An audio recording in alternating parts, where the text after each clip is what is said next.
Welcome back to Meals by Mercy, Taste that Hits. Today we're cooking a pot of fried groundnut oil beans. The type that warms your belly, fills the house with aroma, and make you lick the spoon before you even serve it. This dish is simple and absolutely satisfying.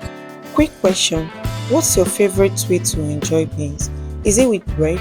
Is it with fried plantain? Is it with garri? Tell me in the comment section before we start, because this recipe will tempt you to try all. Let's dive right into it. I started with my beans. I selected the stone and the dirt out of it. I poured in clean water into a clean pot, and I will measure in the quantity of beans I want to cook. I'll be cooking 5 cups of beans. I like cooking plenty beans at once. And you know beans need good rinsing, right? I washed mine properly, making sure every dust was gone. You know beans comes with dust. After washing, I poured in clean water into my beans and placed it on fire to parboil. Once it starts bubbling, I bring it down, drain and rinse again using my sieve. This extra step makes a very huge difference. It removes that heavy taste that beans sometimes carries. Remember, clean beans is equals to happy cooking. But let me ask, do you rinse your beans twice like me? Or your team just boil and go? Drop your answer in the comments. I still take my time to rinse my beans under running water. You can tell from the taste when the beans is properly rinsed. After rinsing, I added fresh water back into the pot of beans. But see, beans without onion is like stew without tomatoes. So I'll be slicing in enough onion into the beans, just enough to sweeten the beans and to soften the beans. Onions releases that natural sweetness into the beans and it softens it faster. So tell me, do you like plenty onion in your beans or just a little for flavor? Onions are packed with health benefits. They help boost your immune system, they improve your blood circulation, and even support healthy skin and hair, and help reduces inflammation too. So when you're adding onion to your meals, you're not just cooking for taste, you're cooking for health as well. Place our beans back on fire and cover it to boil and soften. I cover and let this cook gently while I prepare something special. The stew base is what will transform this pot of beans completely. For the sauce, I wanted that vibrant look and flavor, so I blended some fresh pepper. I washed, put in my blender and blend, not too smooth. Now it's time to bring in our fresh tomato, because no groundnut oil beans is complete without that rich, juicy tomato base. I rinse my tomatoes well, and with a sharp knife, I slice it into cube shape. That way, every spoon of beans has a sweet tomato surprise in it. These tomatoes isn't just for color, it brings balance to the sauce and to the whole pot of beans. The freshness of this tomato makes the whole pot of beans comes alive. These tomatoes is already looking rich and inviting.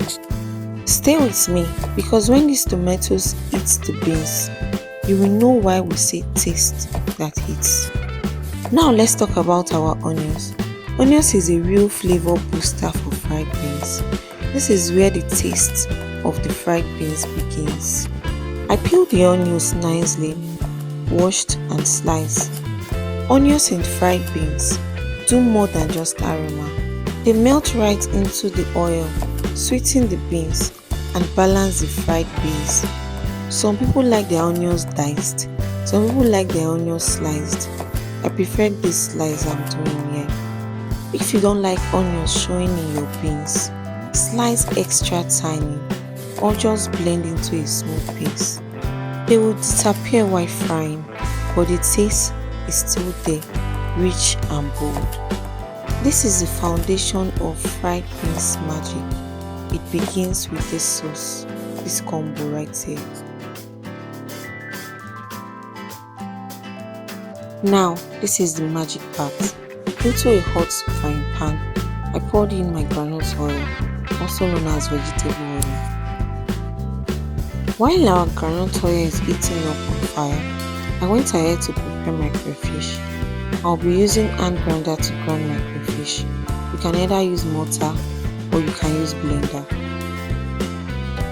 So our groundnut oil is hot now. I poured in my sliced onion that we sliced earlier. Once these onions hit the groundnut oil, the kitchen changed entirely. The smell alone can make your neighbors know.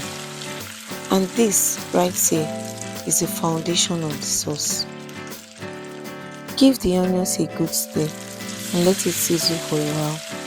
Then I went in with my fresh pepper we blended earlier. Remember, we didn't blend it too smooth. Just give this a good stir. Next, we'll go in with our diced tomato.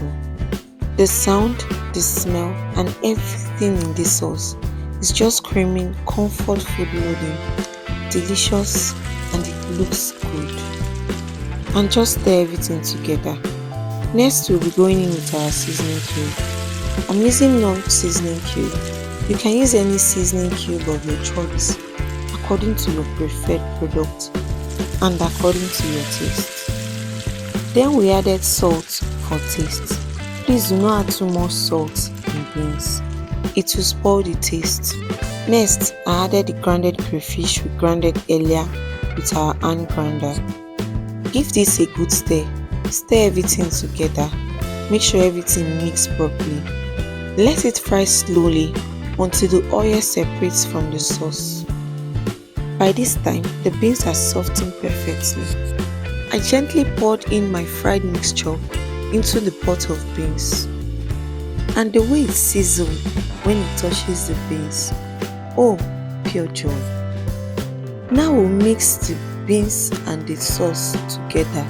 Stir this thoroughly, making sure every grain of beans soaks in that rich flavor and the rich sauce. Just stir this and make sure everything mixes properly. If your gas is too high, you can bring down the beans, stir, mix everything together and put back on fire.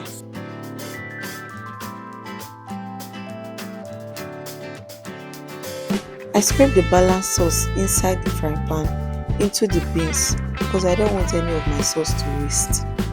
Doesn't this look inviting? And finally, we'll be adding more crayfish into our beans. I'm using grinding stone to pound mine. You can pound yours in mortar, you can blend it.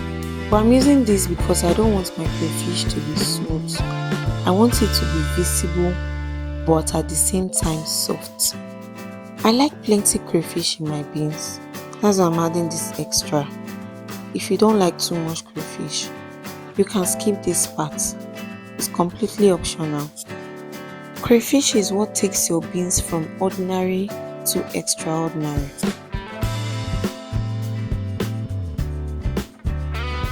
Then I just sprinkled in the crayfish that I pound. You can also add dry fish or smoked fish to this recipe.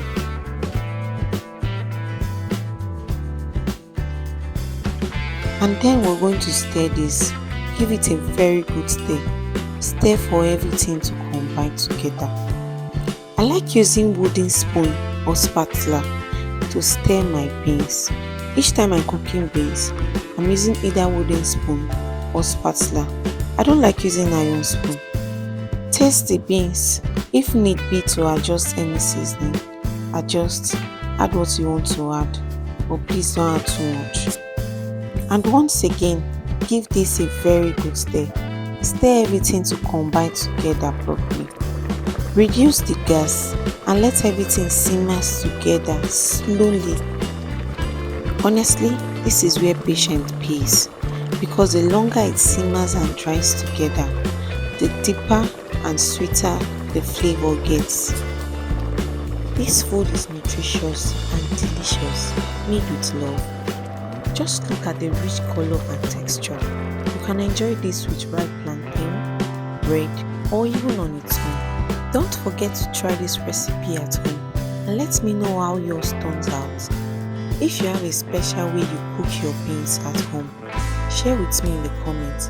I love to learn from you too. Remember, it's Meals by Mercy. Taste that hits. Until next time, happy cooking. Don't forget to subscribe, like, and share. Thanks for watching.